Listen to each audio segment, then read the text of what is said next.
Napalgang patay ang manag-uyab sa ilang panimalay sa C. Padilla Street, Barangay San Nicolas Bini sa Dakbayan sa Subo kaganinang buntag. Ang duha ka mga biktima napalgang aduna nay samad pinusilan sa ilang mga ulo.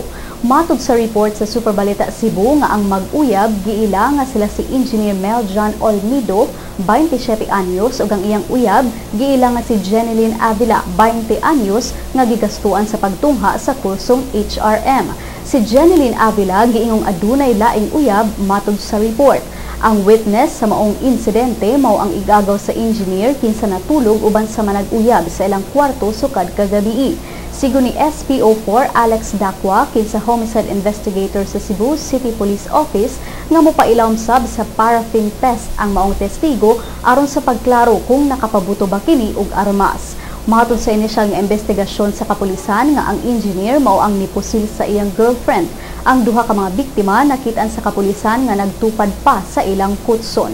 Matod ni SPO4 Dacwa nga giingong sige na og lalis ang manag-uyab pipila ka adlaw so wa pa mahitabo ang krimen. Ning pagbalita, ang kapulisan padayon pang nanguha og dugang ebidensya og testimonya gikan sa mga silingan sa duha ka mga biktima.